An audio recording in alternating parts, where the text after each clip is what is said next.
이와 같이 나중된 자로서 먼저 되고 먼저 된 자로서 나중되리라. 아멘. 어제는 오랜만에 연극을 봤어요. Dinner for You라는 연극입니다. 예수님께서 최후의 만찬 자리에 초대해서 하는 이런 연극인데, 일종의 기독교 변증에 관한 복음을 변증하는 그런 내용입니다. 내용이 굉장히 좋거든요. 그런데 전혀 상상하지 못한 일이 일어났어요. 제가 앉아 있는데요, 그렇게 졸아본 게 제가 처음입니다. 군대에서 있었고 두 번째구나. 앉자마자 도저히 눈을 뜨고 있을 수가 없고, 자리도 너무 불편하고 몸을 어떻게 할 수도 없고, 그렇게 힘든 적이 없는데요, 도대체 이렇게 졸린 게 도대체 어떤 건지. 그래서 눈을 감고, 졸리니까 눈이라도 감고 듣자 하고 눈을 감고 들었어요. 나는 듣는다고 들었거든요. 그런데 제대로 다 들었을까요, 안 들었을까요? 뜨뭇 뛰어가는 거죠. 집사람이 나중에 끝나고 창피해 죽을 뻔했다고. 저도 창피했어요. 얼마나 창피한지. 여러분, 설교 시간에 조는 거 제가 이해합니다. 제가 어저께 이해해야 되겠다. 근데 가능하면 좀 뜨고 계시는 것도 은혜다라는 생각들을 어저께 했어요. 나중된 자로서 먼저 되고 먼저 된 자로서 나중될 것이다. 참 뜬금없는 얘기죠. 생뚱맞은 얘기죠. 이 말씀의 배경을 알려면 19장의 부자 청년과의 대화부터 시작됩니다. 부자 청년이 재물이 많아서 그냥 떠나지요. 그러자 베드로가 아주 이빠른 소리를 했어요. 베드로는 참 이빠른 소리를 잘해요. 뭐라고 말했냐면 이렇게 말했습니다. 한번 읽어볼까요? 보소서, 우리가 모든 것을 버리고 주를 따라 싸운대 그런즉 우리가 무엇을 얻으리까? 참 안 해도 되는데, 그렇죠? 근데 베드로가 꼭 이렇게 말을 해요. 이빠르게. 근데 이 사람이 또 탑 리더예요. 나중에 예수님 떠난 다음에. 참 재밌어요. 우리는 부자 청년과 달리 모든 것을 버렸습니다. 사실은 이 말은요, 좀 안 어울립니다. 왜냐하면 부자 청년처럼 재물이 많은 사람이 아니에요, 베드로는. 제가 이스라엘에 가서 어부들의 마을이라고 발굴된 곳을 갔어요. 그것은 그렇게 부자들이 살 만큼, 집이 넓을 만큼 좋은 집이 있을 만한 곳이 못 돼요. 보소서, 우리가 모든 것을 버리고 주를 따랐습니다. 부자 청년과 비교해서 할 만큼 그런 입장이 아닙니다, 사실은. 그런데 예수님, 그것을 탓하기보다는 이렇게 모든 것을 버리고 주를 따랐다고 고백하는 사람들에게 이렇게 말씀하셨어요. 한번 읽어볼까요? 내가 진실로 너에게 이르노니 세상에 새롭게 되어 인자가 자기 영광의 보좌에 앉을 때에 나를 따르는 너희도 12 보좌에 앉아 이스라엘 12지파를 심판하리라. 또 내 이름을 위하여 집이나 형제나 자매나 부모나 자식이나 전토를 벌인 자마다 여러 배를 상속받고 또 영생을 상속하리라. 그러나 먼저 된 자로서 나중되고 나중된 자로서 먼저 될 자가 많으니라. 여러 배를 받고 영생도 상속할 것이다. 세 가지 복에 대해서 약속을 하고 있죠. 첫 번째 복은 뭡니까, 여러분? 이스라엘 12지파의 심판자가 될 것이다. 지금은 심판 혹은 재판을 판사가 하지만 그 당시에는요, 왕이 재판관이었어요. 왕의 중요한 역할 중에 하나가 재판하는 일이었단 말이에요. 마치 이스라엘 12지파의 왕이 되는 것처럼. 굉장한 약속이죠. 두 번째는 여러 배를 받을 것이다. 너희가 버린 거에 비교할 만큼, 없을 만큼 많은 걸 받을 것이다. 세 번째는 영생을 받을 것이다. 사람들의 관심은 이 세 가지 복 중에 어디에 있을까요? 두 번째에 있습니다. 그럼 여러분, 진짜로 베드로와 제자들은 여러 배를 받았을까요? 여러분, 그들의 인생을 보면 물론 복음 전하다가 순교했지만 그러나 그들의 인생은 정말 여러 배를 받았어요. 베드로와 제자들의 지적 수준, 경제적 수준, 사회적 영향력과 비교해 볼 때 그 당시에도 그들은 정말 존경받는 사람들이었습니다. 2000년 지난 지금까지도 성서를 읽는 모든 세대, 모든 나라, 모든 민족에서 이 사람들은 특별한 사람이 돼요.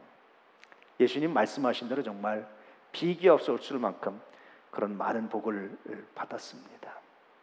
그런데 아마 이들은 그 다음 말씀이 귀에 거슬렸을 거예요. 뭐라고 말씀하셨습니까?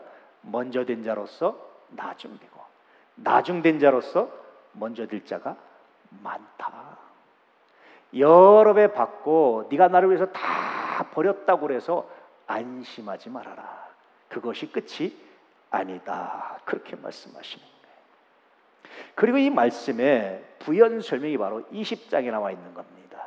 천국은 이와 같다 하면서 포도원 농장의 비유를 말씀하시는 거예요. 그리고 그 비유의 결론이 바로 오늘 말씀입니다. 이와 같이 나중된 자로서 먼저 되고 먼저 된 자로서 나중될 것이다 또 말씀하신 거예요. 제자들이 아마 그 비유를 이해 못했던 것 같아요. 그래서 마지막에 비유를 말씀하시고 또다시 결론적으로 이 말씀을 하신 겁니다. 포도원 비유를 보면 여러분 아시다시피 포도원 농장 주인이 인력시장에 나가서 일꾼들을 모집했어요. 인력시장 나가면 어떡합니까? 조적, 미장, 이런 거 다 뽑잖아요. 이렇게. 그래서 자기가 필요한 인원을 충분히 뽑았던 것 같아요. 보통 새벽이라고 말하면 이스라엘은 6시부터 시작합니다. 그래서 저녁 6시까지예요. 그래서 대략 아마 6시경 정도에 뽑았을 겁니다. 그래서 필요한 인원을 뽑고 데리고 왔어요. 그런데 일을 하는데 주인의 마음에 걸렸던 것이 뭡니까? 인력시장에서 서성이고 일을 찾는 사람들이었어요. 다시 이스라엘 시간으로 3시, 우리 시간으로 9시에 다시 나가보니까 아직도 일을 못 구해서 놀고 있는 사람들이 있었어요. 그 중에 또 몇 명을 데려다가 일을 시켰어요. 근데 또 생각해보니까 또 아직도 남아있을까 사람들이 또 나가보니까 또 남아있었어요. 그때가 이스라엘 시간으로 6시, 우리 시간으로 12시였습니다. 또 그들 중에 데리고 왔어요. 사실은 12시는요 이스라엘 백성들이 이스라엘 나라에서 문화적으로 뭐하냐면 오침을 하는 시간이에요. 낮잠 자는 시간이에요. 너무 더워서 일할 수가 없어서 다 쉬는 시간이에요. 그런데도 불구하고 이 사람들은 집에 못 가고 인력시장에서 서성이고 있었던 거예요. 아마 이유가 있었겠죠. 절박했겠죠. 들어와서 일을 시켰어요. 그리고 다시 오후 5시에 이스라엘 시간으로 11시에 또 마음이 그래서 또 나가보니까 아직도 놀고 있는 사람들이 있었어요. 혹시나 집에 가고 싶어도 갈 수가 없는 거죠. 오늘 내가 일 못하면 내 자식들, 늙으신 부모 어떡할까? 갈 수 없는 거예요. 주인이 너무 마음이 아파서 그 사람들도 데리고 와서 일을 시켰어요. 그리고 재밌게도 칼퇴근입니다. 6시면 딱 퇴근합니다. 6시가 돼서 인건비를 정산하는데 주인이 늦게 온 사람부터 불러서 인건비를 줬어요. 이것도 재미있잖아요. 여러분 회사에서 정규직과 비정규직이 있으면 누구 먼저 인건비를 줍니까? 예. 근데 이 포도원 농장 주인은 먼저 온 사람들이 아니라 늦게 와서 1시간 일한 사람. 상식적으로 생각하면 먼저 온 사람부터 다 주고 이 사람은 돈에 따라서 줄 수 있잖아요. 근데 거꾸로 줬습니다. 그러자 이 사람이 한 데나리온을 받는 걸 보고 뒤에 있는 사람들이 갑자기 감동하기 시작했어요. 기대하기 시작했어요. 그 당시 노동자들의 하루 품삯은 한 데나리온입니다. 하루 품삯을 준 거예요. 1시간 일했는데. 야, 나는 6시부터 와서 일했으니까 최소한 12데나리온. 야, 나는 9시부터 와서 일했으니까 최소한 9데나리온은 받겠지. 나는 12시부터 나 정오부터 왔으니까 최소한 6데나리온 받지 않을까. 기대를 했는데 주인은 여전히 한 데나리온씩을 주는 거예요. 사람들이 불만이 생길까요? 안 생길까요? 주인이 올 때마다 품삯을 계산했어요. 계약하는 겁니다. 한 데나리온 다 계약을 했어요. 근데 앞에 사람이 받는 걸 보고 뒤에 사람들이 기대가 생겨요. 그래서 뒤에 사람들이 이렇게 불평을 합니다. 한번 읽어볼까요? 나중은 이 사람들은 1시간밖에 일하지 아니하였거늘 그들을 종일 수고하며 더위를 견딘 우리와 같게 한나이까. 노동자의 적이 노동자였습니다. 그 사람 더 줬다고 시기하고 질투한 거예요. 아리스토텔레스는요 시기와 질투를 이렇게 구별합니다. 질투는 그에겐 있는데 왜 나에게 없을까? 슬퍼하는 마음이에요. 시기는 왜 나에게 없는데 그에게 있을까? 그래서 질투보다 시기가 더 나쁜 마음이다 라는 거예요. 질투는 자기 반성을 하는데 시기는 남의 걸 뺏으려고 하는 마음이 있다는 거예요. 시기가 일어나는 거죠. 그때 주인이 불평하는 사람들한테 이렇게 말합니다. 주인이 그 중에 한 사람에게 대답하여 이르되 친구여 내가 내게 잘못한 것이 없노라. 내가 너와 한 데나리온의 약속을 하지 아니하였느냐. 내 것이나 가지고 가라. 나중은 이 사람에게 너와 같이 주는 것이 내 뜻이다. 주인이 이렇게 말합니다. 그리고 이 비유의 결론이 바로 오늘 말씀이에요. 오늘 말씀 다시 한번 읽어볼까요? 이와 같이 나중된 자로서 먼저 되고 먼저 된 자로서 나중 되리라. 여기서 먼저 된 자, 물론 새벽부터 아침부터 나와서 일한 자입니다. 나중된 자, 물론 늦게 와서 1시간 일한 사람들이에요. 여러분 생각은 어떻습니까? 새벽부터 와서 일한 것과 오후 5시가 돼서 일한 사람, 누가 더 고통스러웠을까요? 누가 더 고통스러웠을까요? 여러분, 일거리가 없어서 고민하며 방황한 사람과 충분히 일거리를 먼저, 직장을 먼저 취해서 안심하면서 일한 사람, 누가 더 고통스러웠을까요? 누가 더 고통스러울 것 같습니까? 우리는 보통 앞에 와서 일한 사람이 더 수고했다고 생각하지만, 그러나 정신적인 고통은 늦게까지 일거리를 못 구해서, 일자리를 못 구해서 고민했던 노동자의 정신적 고통은 아마 이로 말할 수가 없었을 겁니다. 내가 이제 오늘 우리 가족에 충분히 먹을 수 있는 걸 내가 벌었다, 안심하면서 땀 흘리고 일하는 사람, 힘들지만 기뻤을 겁니다. 그런데 내가 지금 돌아가면, 내가 일거리를 못 구하면, 나는 특별한 능력도 없어서, 벽돌 쌓는 능력, 미장하는 능력, 이런 아무것도 없어서 불러주는 사람이 없는, 아무것도 내세울 게 없는, 그래서 일자리를 못 구하고 직장을 못 구해서 내 가족들을 먹여 살릴 수 없는 이 처지에 있는 사람의 이 아픔, 어떤 게 더 여러분 크다고 생각합니까? 직장을 가진 사람과 갖지 못한 사람의 아픔, 어떤 것이 더 힘들다고 생각합니까? 그런데 앞에 직장을 가진 사람이, 먼저 선택된 사람들이 불평을 말하는 거예요. 어떻게 똑같이 합니까? 여러분 이해가 되십니까? 다시 이제 이야기의 결론을 위해서 나 19장 이야기로 돌아가야 돼요. 재물을 포기할 수 없어서 돌아간 부자 청년, 그에 비해서 모든 것을 버리고 주를 따랐다고 자부하는 제자들, 이들에게 주님은 엄청난 약속을 하셨지만 동시에 이 말씀을 하셨습니다. 이 말씀의 의미가 뭡니까? 기득권을 버리라는 거예요. 너 모든 것을 버리고 주를 따랐다고 해서 그렇지 않은 사람들에 비해서 네가 우월감을 가진다면 그것은 나중될 것이다. 너의 지위를 잃어버릴 것이다. 내가 너에게 약속한 복을 잃어버릴 것이다. 정말 환상적이고 위대한 복이지만 그 복을 잃어버릴 것이라고 말씀하시는 거예요. 계속해서 기득권을 주장하게 된다면 네가 한 일은 평가절하될 것이다. 잃어버릴 것이다. 정작 우리는 공치사를 하죠. 부모가 자식한테 내가 너를 어떻게 키웠는데, 맞는 말입니다. 그런데 그렇게 말하는 순간 미안하지만 그 노력은 평가절하됩니다. 제가 목회하면서 많이 봤어요. 자녀들이 부모의 노력을 평가절하는 자녀들 많이 봤습니다. 평가절하됩니다. 부모가 생각한 만큼 평가 안 합니다. 그래서 여러분 그 말은 하지 말고 입에 꼭 담고 있어야 돼요. 내가 너한테 어떻게 해줬는데 말하고 싶을 때 말해버리면 그 말하는 순간 끝납니다. 그것으로 여러분 상담받았어요. 하늘에서 더 이상 받을 상급이 없습니다. 주님 말씀처럼. 베드로를 비롯해서 사도들의 행적을 보면요, 이 말씀을 철저하게 지켰습니다. 그들은 나중에 이방인들에게 복음을 전할 거냐 말 거냐, 바울이 이방인들에게 복음을 전할 때 나타났던 성령의 역사, 성령의 열매를 보고 나중에 예루살렘에 전체에 모여서 회의를 합니다. 그리고 그들이 이렇게 결론 내립니다.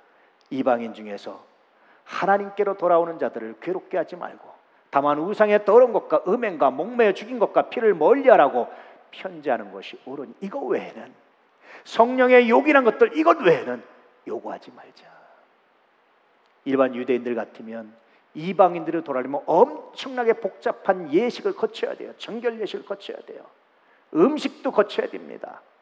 음식이 중요하지 않아 뭐를 먹든지. 어떤 사람들은 지금도 선지국을 안 먹는 분들이 있어요. 율법에 먹지 말랬다고. 여러분, 사도들 이미 다 풀었습니다. 그게 중요하지 않습니다. 그거 의미 없습니다. 예수 믿고 구원받는 게 중요하지 그런 게 의미 없습니다. 이제는 풀어졌습니다. 유대인들과 달랐어요. 종교적 기득권에 사로잡혀 있었다면 결코 할 수 없었던 결정을 사도들이 합니다. 바울은 빌립보서에서 이렇게 증언하고 있죠. 오직 한 일, 뒤에 있는 일은 잊어버리고 푯대를 향해서 내가 달려갑니다. 만약에 바울이요, 자기가 뒤에 한 일들을 다 들어서 자랑하고 기득권을 정했다면 오늘날 그렇게 많은 사람들이 바울을 위대하게 생각할까? 그렇지 않을 겁니다. 바울의 모든 업적은 평가절하될 겁니다. 그런데 바울의 업적이 살아나는 것은 그가 잊어버렸어요. 하나님께 맡겼어요. 내가 뒤에 한 일 모든 공로는 내가 다 잊어버립니다. 하나님께 맡깁니다. 난 지금부터 새로 시작하는 마음으로 푯대를 향해서, 주를 향해서 나는 그저 갈 뿐입니다. 여러분, 교회는 기득권을 포기하는 곳입니다. 내가 먼저 왔다고, 내가 더 많이 섬겼다고, 내가 이랬다고 말하는 순간 나중되게 돼 있어요. 그 공로가 없어지게 돼 있습니다. 저도 종종 실수할 때가 있었습니다. 분명히 내가 일한 것보다 평가가 박하게 나타날 때가 있어요. 생각해 보면 아마 그 안에 자랑하는 마음이, 주장하는 마음이 있지 않았을까. 근데 어떤 때는 분명히 내가 일한 것보다 더 좋은 평가를 받을 때가 있어요. 생각해 보면 잊어버렸을 때. 정말 이 말씀이 얼마나 위대한지, 우리 삶이 얼마나 요긴한지, 주께서 왜 이렇게 말씀하시는지, 우리가 예수 믿는다는 믿음으로 살아가는 것이 무엇인지를 다시 한번 말씀해 주고 있는 겁니다. 여러분, 예수 믿으시죠? 그렇다면 오늘 이 말씀을 가슴에 품을 수 있기를 축복합니다. 할렐루야. 먼저 된 자로서 나중되고, 나중된 자로서 먼저 되고, 나중된 자로서 먼저 되고, 먼저 된 자로서 나중되고.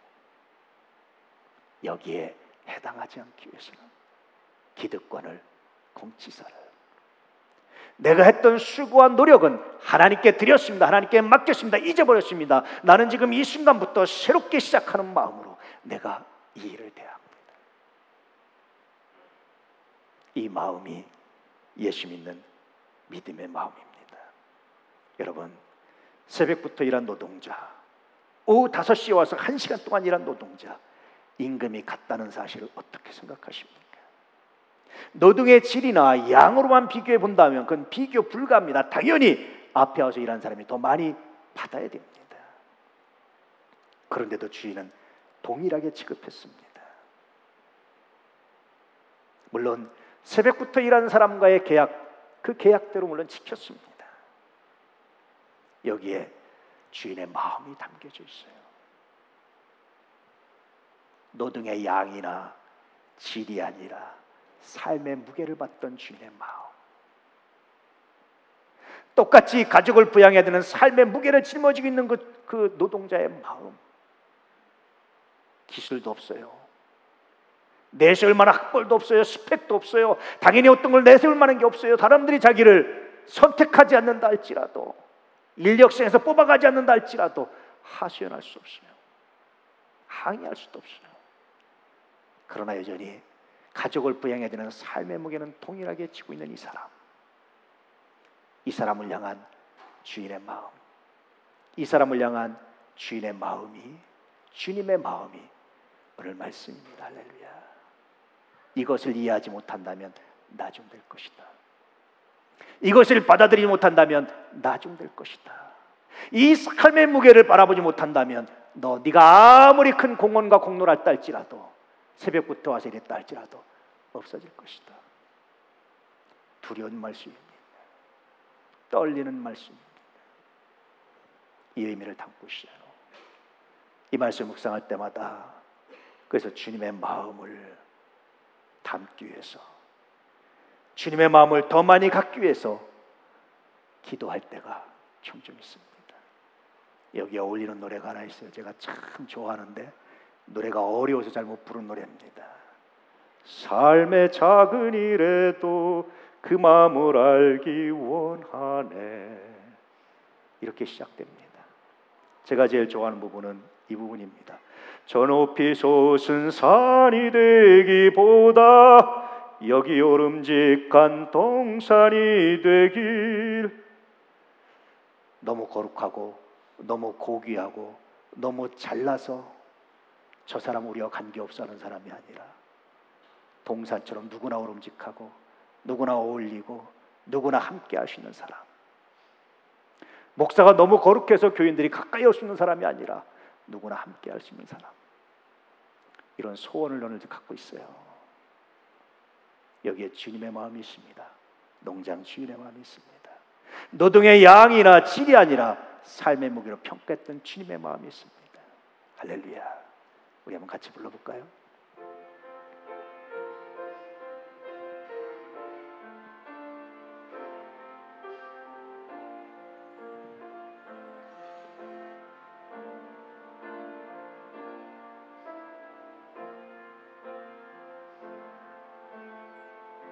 삶의 작은 일에도 그 마음을 알기 원하네.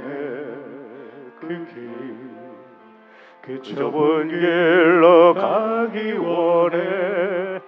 나의 작음을 알고 그분의 크심을 알며 소망 그 깊은 길로 가기 원하네.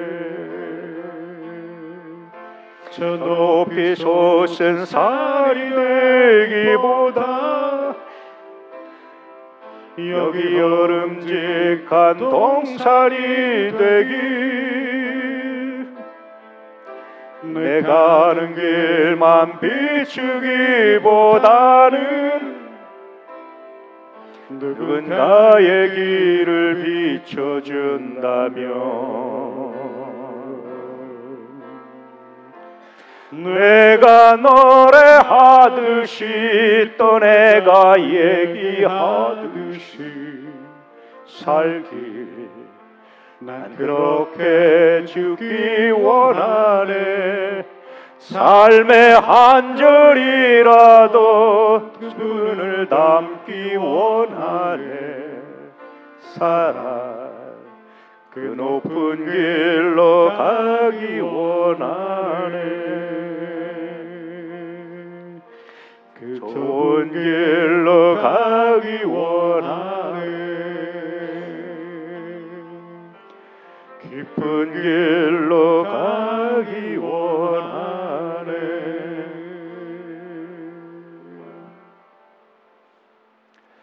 기업들이 이럴 수 있을까요? 지금 최저임금제 뭐 이런 거 가지고 논쟁을 하고 있죠. 무엇이 옳을지 잘 모르겠어요. 이 말도 맞는 것 같고 저 말도 맞는 것 같고. 그런데 분명히 천국은요 노동의 양이나 질이나 정규직 비정규직이 아니라 그 삶의 무게를 평가하고 그 한 시간의 일에도 시간이라는 그 분량이 아니라 얼마나 많이 일했느냐, 얼마나 효율을 냈느냐, 얼마나 업적을 냈느냐, 실적을 냈느냐가 아니라 그 삶의 무게를 가지고 평가하는 것, 그것이 바로 천국입니다. 할렐루야. 주님의 마음입니다. 이것을 이해하지 못한다면, 이것을 알지 못한다면, 이것을 수용하지 못한다면 너 나중될 거야. 내가 너에게 먹을 모든 상급은 너와 관계 없어질 거야. 네가 한 모든 공헌은 평가절하될 거야. 이렇게 말씀하시고 있는 거예요. 그러므로 여러분 오늘 말씀을 들어야 됩니다. 이 말씀이 복음입니다. 할렐루야. 복음 안으로 들어오셔야 됩니다. 다시 말하면 단순하게 교인이 되라는 것이 아니고 세상과 다른 관점으로 바라보시는 눈이 있어야 된다는 거예요. 삶의 무게로 평가해 볼 수 있기를 축복합니다. 종종 그렇게 말합니다. 그 사람은 억대 연봉이에요. 여유 있을 거예요. 몰라요. 그 사람이 짊어지는 삶의 무게를 우리는 몰라요. 단순히 연봉만 가지고 그 사람을 평가할 수 없습니다. 연봉이 많지만 마이너스 되는 사람도 있어요. 낭비해서가 아닙니다. 연봉이 적지만 은혜 가운데 플러스 인생을 살아가는 사람도 있습니다. 삶의 무게가 달라요. 할렐루야. 이 삶의 무게를 보고 삶의 무게를 바라볼 수 있는, 그 삶의 무게를 평가해 줄 수 있는 믿음의 사람 되시길 축복합니다. 왜 1시간밖에 못했을까? 그 삶의 무게를. 왜 그것밖에 못했을까? 그 삶의 무게를, 그 사정을 헤아려 주지 않으면 여러분도 모르는 사이에 어느새 뒤로 밀려나게 될 겁니다. 그러한 일이 없기를 축복합니다. 할렐루야. 그러므로 여러분, 그 복음이 여러분의 삶의 이야기가 되고 복음이 여러분의 삶의 증거가 되고 간증이 되어서 그 복음으로 생명을 살리는 믿음의 역사가 있기를 원합니다. 주님의 마음을 담아내는 복음 이야기의 주인공들이 되시기를 축복합니다. 기도하겠습니다. 할렐루야. 아버지 하나님,